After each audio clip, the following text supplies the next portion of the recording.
Hello అండి, అందరికీ నమస్కారం. ఈరోజైతే ఎగ్ కర్రీ ఒక డిఫరెంట్ స్టైల్లో ఇది మా పాప చేసింది. దాన్ని ఎలా చేసింది ఏంటి అనేది చూసేద్దాము.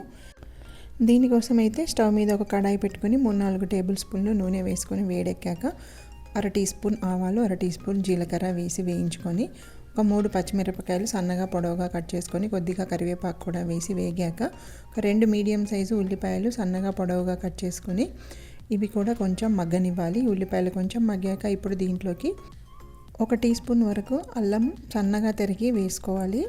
మా దగ్గర అయితే అల్లం లేదు, అందుకని చెప్పి మేము స్కిప్ చేసేసాము.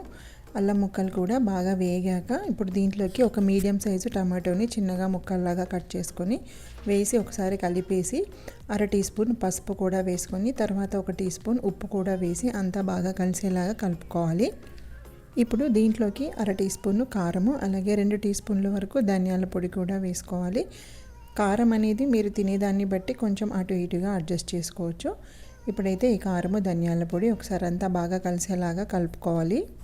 ఇప్పుడైతే ఈ టమాటో ముక్కలు కూడా మెత్తగా ఉడికేంత వరకు వీటిని బాగా మగ్గనివ్వాలి. ఇక్కడైతే టమాటో కూడా బాగా మగ్గిపోయింది. ఇప్పుడు దీంట్లోకి నేను మెజరింగ్ కప్పుతో 2 కప్పులు నీళ్లు తీసుకుంటున్నాను.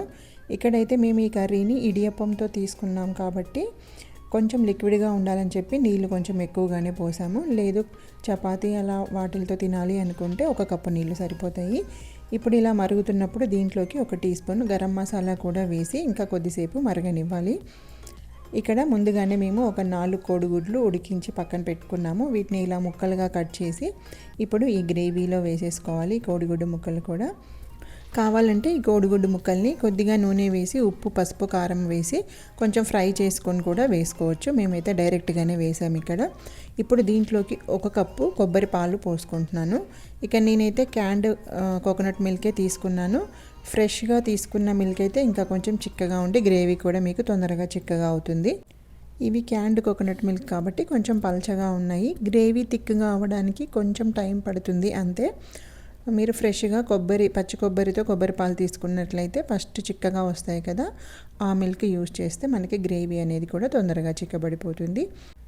కొబ్బరి పాలు పోసాక మరుగుతున్నప్పుడు ఒకసారి టేస్ట్ చూసుకొని ఉప్పు, కారాలు ఏమైనా అవసరమైతే అడ్జస్ట్ చేసుకోవచ్చు. ఇప్పుడు 1 లేదా 2 టీ స్పూన్లు ఫ్రెష్ క్రీమ్ వేసుకొని ఒకసారి అంతా బాగా కలిసేలాగా కలుపుకోవాలి. ఇది ఇంకా కొద్దిసేపు మరగనిచ్చి, అంటే మీకు గ్రేవీ థిక్నెస్ ఎంత కావాలి అనే దాన్ని బట్టి ఈ గ్రేవీని మరగనిచ్చి తర్వాత చివరిలో కొత్తిమీరాకు వేసుకొని స్టవ్ ఆఫ్ చేసేసుకుంటే సరిపోతుంది. ఇలా చేసుకున్న ఈ ఎగ్ కర్రీ అయితే ఇడియప్పంతోనే కాదు అన్నంతో కూడా చాలా టేస్టీగా ఉంటుంది. మీరు కూడా ఒకసారి ట్రై చేసి ఎలా వచ్చిందో కమెంట్ సెక్షన్లో కమెంట్ చేయండి. మీకు కనుక నా వీడియోస్ నచ్చినట్లయితే ప్లీజ్ లైక్ చేయండి, షేర్ చేయండి, కమెంట్ చేయండి. అలాగే కొత్తగా మన ఛానల్ని చూస్తున్న వాళ్ళైతే సబ్స్క్రైబ్ కూడా చేసుకొని బెల్ ఐకాన్ కూడా నొక్కండి. సో దట్ నోటిఫికేషన్స్ అనేటివి నేను వీడియో పోస్ట్ చేయగానే వస్తాయి. వీడియోస్ అయితే స్కిప్ చేయకుండా చూడండి. Thank you for watching.